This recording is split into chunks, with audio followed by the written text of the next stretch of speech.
struggling against unbearable technical difficulties on today's Unnamed Real Estate Podcast.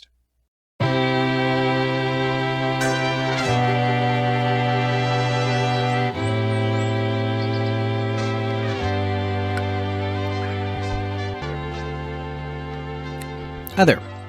My name is Charles Ray Dawson. This is the Unnamed Real Estate Podcast, episode 73. I am the associate broker and residential sales manager of ProStar Realty, and I hope you guys are all having a great week.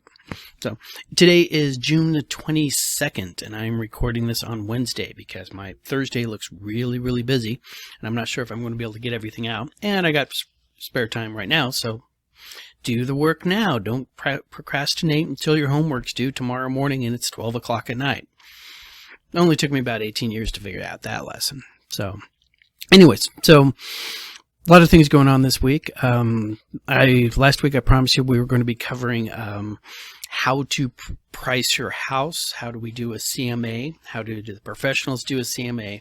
And maybe touch a little bit about how Zillow and all these other online systems just give you a number. Like you just type in your address and bam, they give you a number. I'm going to hopefully have that all recorded tomorrow and fold it into this. But today, when I record this, I want to at least get the numbers out and to cover a couple of issues that we got going on. So first things first, the numbers. Wow. What can I say about the numbers? We had another really cool jump going on. June 22nd and everything, I want you to see that we now have 12,658 active listings, which is up 1,341. All right, so better than 10%. All right, of those, 3,048 are new. All right, and we can see that those are up 9. So we have this really spectacular bunch of properties hitting the market over the last couple weeks. Coming soon to an MLS near you is 1,196. That's also very high for what we've been tracking. And let's talk about the red numbers. All right, pending is 1,413, down 185. Under contracts looking for backup are at 804, which is down 167. And are coming buyers. Contracts with a buyer's contingency are at 122. That is up 16 from last week and is tying for a record high since I've been tracking this. Closings last week were 1,862, and from the Cromford report, our numbers for demand are at 90.8. So we're 0.8 off of when we officially start looking at a low demand market, and our supply is at 44.3, still very low. We are almost hitting that magical 1-to-2 ratio where we have 2 buyers for every 1 house. Still considered a seller's market. But let's take a look at this. All right. Once again, for you guys, you probably recognize this. This is my chart that I punch all these numbers and everything into, and I just wanted to point out that at 12,658 active listings, we have not hit this number, all right, since May 27th of 2020, all right, and so this is quite the spread. Our lowest we ever hit, by the way, March of 2021, which is 3,938, right? That's not normal. We're pulling out of the not normal and slowly moving into the normal, right? But this number right here, the 1,341, all right, delta change in active listings, we don't see that anywhere. We never see a number that high, even going back to that COVID crunch we got where everything started piling onto the market, right? And why do we have that? We can actually start breaking this down and see that our new listings were in the 3,000s. A whole bunch of people have suddenly decided to sell their property. We never see the 3s from when I started tracking this in February of 2021. Right, we see 2s. We see 2,664 in April, where we normally see a good jump. 2,619 in June. Right, but 3s. That's impressive. First time we broke over 3,000 new listings was back 18th of May. All right, so a little over a month ago. Dropped down just a little bit, and now we're sitting comfortably, 3,000 new listings every week. This is really good for buyers because from a buyer standpoint, even though you are still competing, you and that other magical person who's also looking at the same house, right, you do have a lot more to choose from. Right? And we can see pendings is slowly tracking down. Now we're at 1413. All right, 1,413 pending offers out there. And remember, that's over the life. A house can go under contract and be in pending for 30 days before it actually closes. Right? I don't think we've actually had pendings this low. All right, under contracts looking for backup, we have had lower.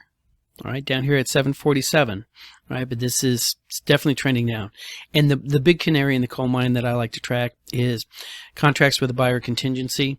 Right, people are accepting these now, so don't get too afraid if you're out there walking around with a buyer contingency, because they are being accepted. There are a lot of ways to get around doing that, using various bridge loan programs out there, having your place, get it under contract, don't bother to write to buyer contingency and sell to an iBuyer on the other side. You know, we've been working with this problem for quite some time, so you don't necessarily have to go in that route, but it is starting to become an acceptable way of dealing with things. Another thing I like to track right about here is back on markets. These are houses that have fallen out for whatever reasons. Buyer could not perform, buyer did not like the inspection afterwards, decided to get back, start looking at more houses. And we did have this little spike here back on the 2nd of March where we hit at 828. Right, but this is slowly sort of tracking up here. So let's keep an eye on the back on markets. If we suddenly see a whole bunch of people dumping on the market, pulling out of contracts, it's not going to be the interest rates. Generally, lenders right now are locking the rates in the second they have a contract in hand. So that's not going to be the main reason. But let's keep an eye on that. And if you wanted a visual of what we've been seeing, okay, that's our growth in active listings right now. All right, this is a seasonal bump. All right, this is what we're used to seeing here. And we went into the next year. Here's our seasonal downturn in the early spring, January, February, as everybody starts, all the buyers show up. And then you see the sellers come on later on when school gets out. So this is definitely more of the growth than what we saw right here. So that's where we're going with that. So keep an eye on the space. I'll keep reading the numbers off to you, and we'll keep continuing on. So other thing that happened last week, and that was just was coming out just as I was recording, and I didn't address it then, but I'm going to address it now, is there was a surge of news headlines, and they were all talking about houses drop in prices, price drops, right? And the populace at large, the civilian populace out there, can take a look at something like that and think to themselves, oh wow, that must mean that houses are going down in price. And which makes a lot of sense. Housing prices drop. Woo. But when you go there and you actually read the article and you realize that it's not actually the sale price that's dropping, and this is important, right? It's not the sales price that's dropping. It's the asking price.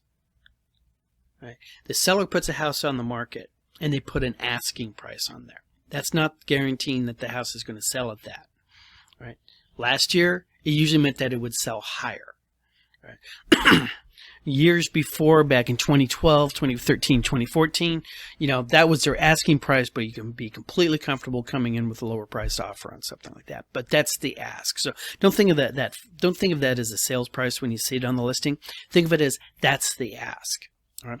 And what's been happening, and pretty substantially here for the last couple weeks, is you've been seeing agents who are trying to get the listing. All right, I'm competing against other people. All right, the home seller is out there talking to other people, going, "Hey, what are you going to do to sell my house?" And what the main thing that the sellers have been tracking on is, how much can you sell my house for? I can sell your house for as much as the market will demand, which is pretty much what any other real estate agent is going to sell your house for, what the market demands. Any agent out there who's saying, I can get you over market price, there's some issues there. Right? The market, by definition, defines the price of your house. So, and we can see this looking at other brokerages and the way they do business is, do they have a really high fallout rate comparative to everybody else? Are they listing houses to list the house, get their sign out there, get other people looking at their sign? It's free advertising for the real estate agent. And with their sign being out there, they get more exposures to the populace. They have people call on that sign who might be unrepresented buyers. I was very, very fortunate, blessed even to say, that my first listing appointment I walked away from. And the reason why I walked away from it was simply for the fact that the price that they wanted to list that house at was not what the market was going to pay. I walked away. I actually met with them, showed them all the pricing that they were going to get for their house. All right.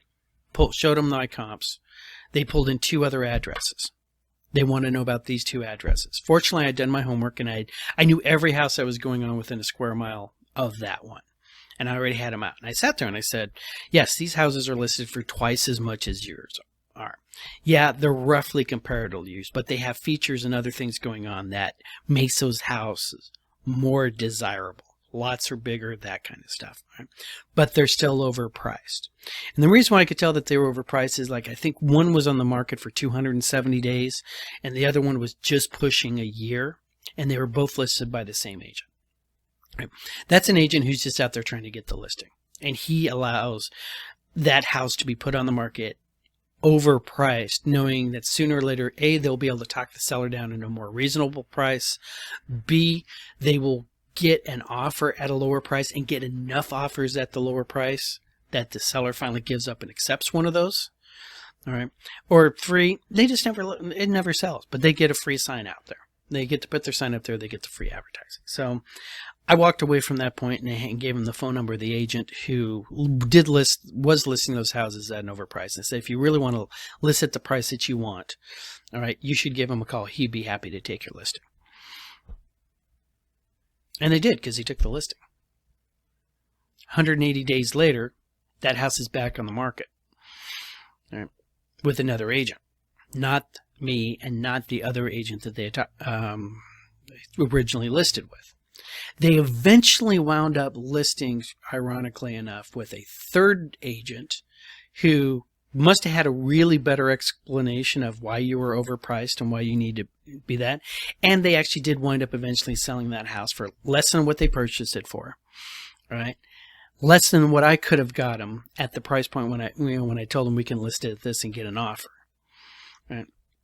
And even then it was at least 60 days afterwards. So they spent, what would that, 8 times 60, 240 days on the market when they wanted to move somewhere else, because they had in their mind that they had this price and they were going to get that price. That's not how this market's working. Right? So when I read these articles, bringing it all back around, and it's like prices are dropping. Once you read the body of an article, it's the asking prices that are coming down.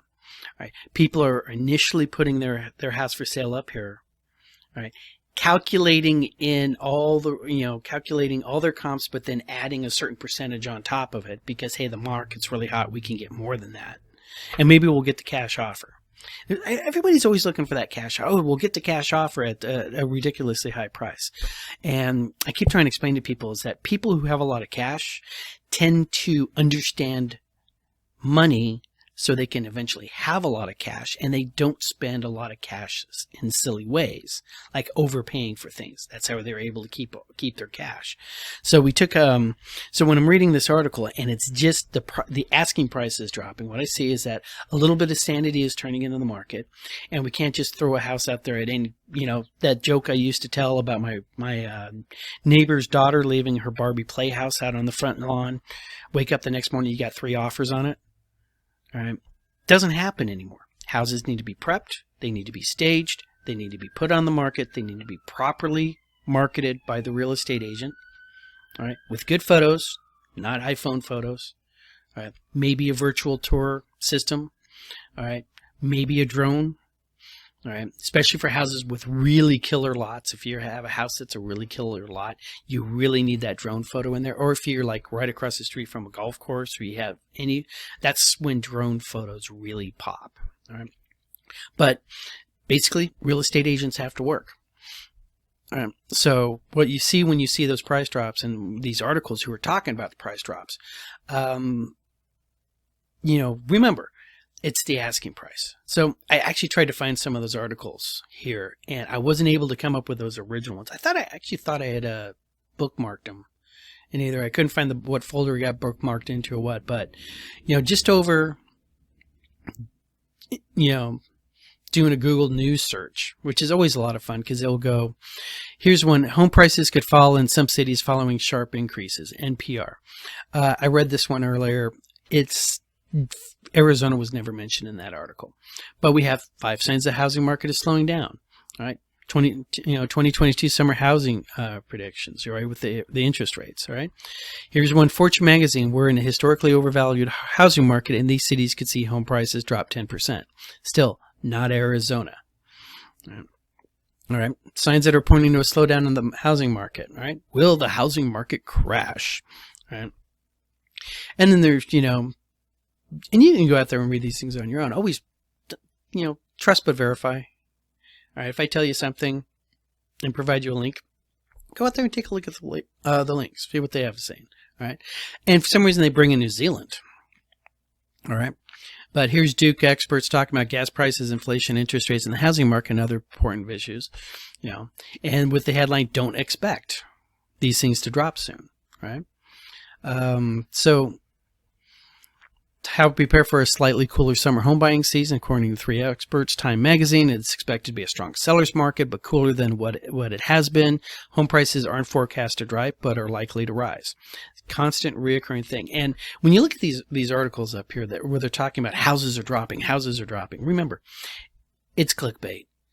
Right? You got to read the article. Don't just read the headlines. Right? People actually, they write these articles knowing 80% of the people are just going to read the headline and go on and consider themselves educated or informed.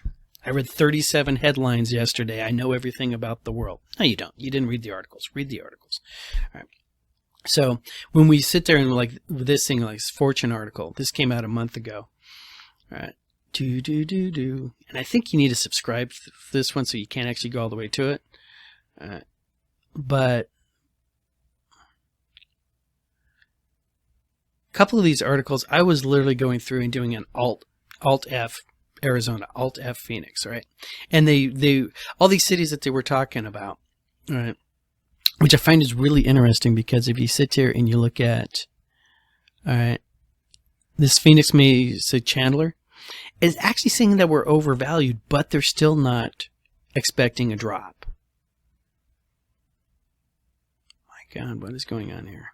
Hold on for a second. Let me pause.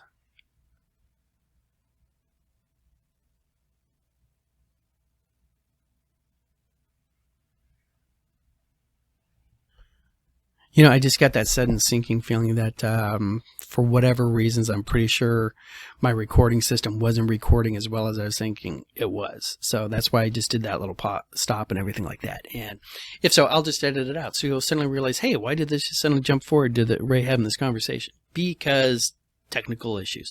So, when you read these articles, read through, do the control, the Alt F, do a search for Phoenix, right? And remember, national news always talks at big national levels. Local news talks at smaller local levels, right? You want to get the local news because real estate, location. All right.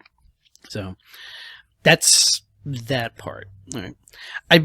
It's been a fun real estate day. I have had 2 different fun real estate calls today, and I'm going to drop the names to protect the innocent and the guilty. Right. And we had a good conversation about the listing I am so glad I did not get. All right. There is a listing out there. There's a house that sold out there. And my client calls me up, and I really got to start dropping some of the details. All right. But person was going to sell their house as a for sale by owner.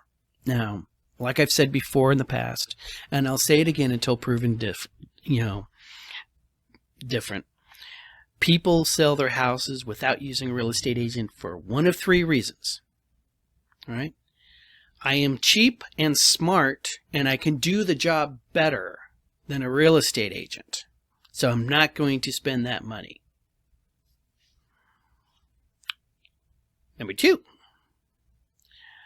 If I talk to a real estate agent, they're going to make me sell my house to one of those people. You know those people. They shouldn't be living in this neighborhood anyways. Realtors will make me sell my house to those people, so I don't want to use one. All right? That's number 2. Yes, I've met these individuals. I'm not just making this up, boys and girls. Yeah, dirtbags abound. All right? And number 3, and this is the reason why I think these people were originally trying to sell this house themselves. There is something about my house that I am aware of that will affect the price and offer that somebody offers me. And if I use a real estate agent, I will have to disclose that, but I don't want to. But if I sell the house by myself, I don't have to disclose things about that house. Those are the 3 reasons I've run into talking to FSBOs. All right, one of those 3. Now, there is a 4th. You want to transfer your property to somebody else that you know. All right. And you don't want to put it on the market. You just, while I have the house, my sister loves the house. She wants this house. I'm just going to sell my sister the house. All right. Don't really need a real estate agent in that. Still need to do things correctly. All right. But don't really need the real estate agent for that. All right. I hope Steve, my broker, isn't watching this thing because, it's just like I'm talking myself out of commissions on this thing. And between him and my wife, they hate it when I do this. So this particular case was case number 3. Allegedly. Now, and the reason why I say allegedly, because this is what we call pending litigation. Right? And for you guys who watch a lot of TV, you know that we now have attorneys involved in this particular transaction. They try to sell the house by themselves, FSBO. All right, these people. All right, they can't get the house sold, FSBO, for sale by owner. All right, they hire a real estate agent, not Ray. All right, they hire a family member real estate agent who doesn't even live within 100 miles of the subject property. All right, so property is outside of Maricopa County, off the MLS. I mean, technically we can list anything in the right, but there's a specific couple specific regional MLSs. Tucson's got one, Prescott's got one, the Rim Country's got one, and so they get an out of area agent who's related to them, all right, to list it on the MLS. They go get under get under contract, and there's a document, we've talked about it before, called the SPUDS.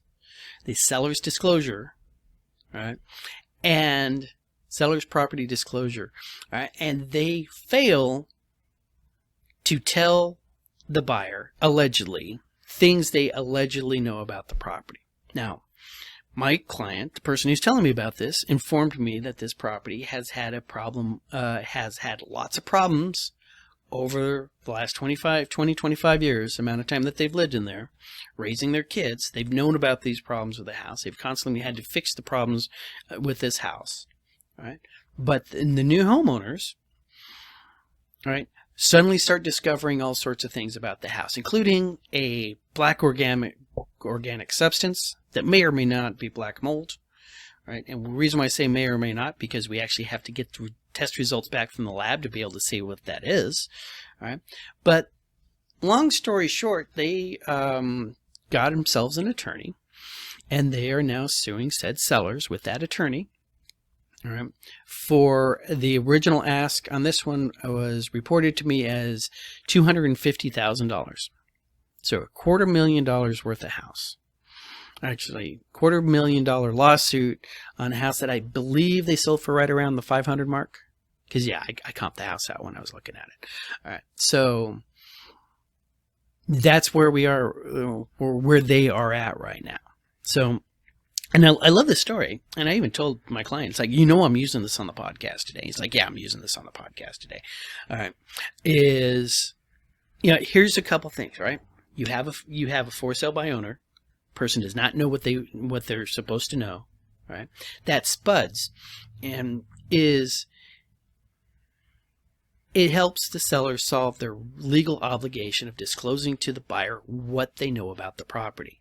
That's its purpose. But your obligation as the seller to disclose to the buyer is not vested in the sales contract. It's not a contractual obligation. What it is a statutory obligation. There is a law in the state of Arizona, all right, that says you as the seller are legally responsible to provide this information to the buyer if you know it. Right? You don't get in trouble for not knowing things, but you get in trouble for not disclosing what you know. And this is what this court case is all going to be about. The court case is going to be whether or not the seller actually knew the proper condition of the house. Now, sounds like there was an inspection. I don't know if it was a real inspection, right, with a real home inspector. All right. Or was it just, oh, my buddy Charlie is a contractor. He used to work drywall. He can inspect the house just fine. Nope. Real home inspectors do real home inspections. Anybody else is just giving you an unofficial opinion. So, I'm fascinated in how this is going to work out. I actually feel really bad for the listing agent, right? The family member who took the listing, all right? Even though, in my opinion, she was acting outside of her scope of expertise because she, maybe she does have a lot of experience selling houses in that particular neck of Arizona. Right? I might be wrong on this one. I wouldn't have took the listing because it's in an area I've never done a listing in, and I don't know what I don't know, which is why you're, as a real estate agent, you're not supposed to work outside your scope of competency, right? So that agent might be in a lot of trouble right now, right? That listing agent might be in a lot of trouble if they knew the problems with that house.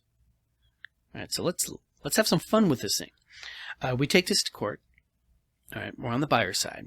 All right, the burden upon, hold on. We all know what this means. Ray's not a lawyer. This is not legal advice. This is real estate talk. All right, so the buyer's going to have the burden in this case to prove that the seller knew and did not disclose. Basically, what that boils down to. All right, but they have, and there's 4 ways of doing this. So the class that they give you on disclosure in the example that they use of this is there is a court case. I always teach the court cases. There is a court case once upon a time where a buyer buys a house, and after a month or 2 in the house, they realize that the air conditioner is not functioning properly, and they call the AC company in town. The AC company in town comes out, right, gets up on the roof, looks at the air conditioner, comes back and says, yeah, it's still shot and stuff like that. And I've been telling Bob, the seller, he needs to replace this for the last 2 years. Now, the seller, Bob, had never disclosed to the buyer that the air conditioner was bad. Right? And lawsuits happen. Sellers found guilty of not disclosing. So I always tell our clients here on this is that you don't get in trouble when you're the seller for not knowing things, but you do get in trouble when you don't tell people things that you do know. I'm constantly reiterating that. I've literally had clients through like their initial consultation and stuff tell me something about their house, and then we list it, we get under contract, and then I have them fill out the spuds and they send it over to me and I look at it and I'm like, hey, what about the whatever that you discussed with me? Oh, should I put that down? Yeah, you should put that down. So for these people, these sellers, at this house that we're talking about, that my client was telling me this story and asking me, questions about it. It's like, yeah, they're in a bit of trouble right now. I think I told them my advice was to lawyer up and settle. And the reason why I said lawyer up is because you already have a lawyer involved. The other side has a lawyer, which means you need one. Remember, kids, lawyers are like handguns. You might not like them. You might think you don't need one because your martial arts skills or whatever. But if everybody starts pulling them out in the middle of an argument, you're going to wish you had one. So, and the other case on this thing is like, yeah, I would just settle, right? That's that's not legal advice. This is just what Ray would do if he found himself in this situation. Although I will never find myself in this situation because I don't do things like not disclose things allegedly that I know about the property. Now, let's flip this, all right? What happens if you have sold a house and you have properly filled out the spuds and you properly disclosed the clue report, which is your insurance a letter of experience is what it's called. They call it the clue report because there actually is a fancy report called Clue, all right, that will do this entire deep dive on your insurance history, all right? So a lot of agents call them clue reports, and it's pretty much like the common term, but what it really is a letter of experience, right? And as a letter of experience, it's from your insurance companies. All right, and you need to go back 5 years. So if you have two different insurance companies during that time period, you got to get a letter from both. Don't worry if you haven't lived in the house for 5 years. You only need to cover for the time period that you've been in there up to 5 years. Right? And it's we've had no claims on this property, or we had one claim on this, breaking and entering, whatever, burglary, hailstorm. For those people who've been around in 2010 when the hailstorm hit, and so you've disclosed the insurance stuff and you disclosed everything you knew about the property on the clue report. And then the buyers come back with you and, oh, we just discovered this about your house and you didn't tell us about it. Well, if you can honestly say, wow, I literally never went in that area. I never went into the crawl space, right? Not that we have a lot of crawl spaces around here. Or we never saw any evidence of that slab crack that you're talking about, and the only reason why you discovered it is because you pulled up the carpet.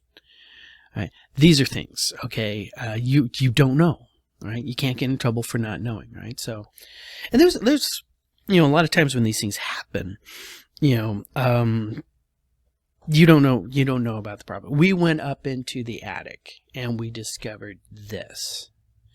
All right. Okay. I've never been in the attic. I mean, personally, I've lived in my house since 2004. All right.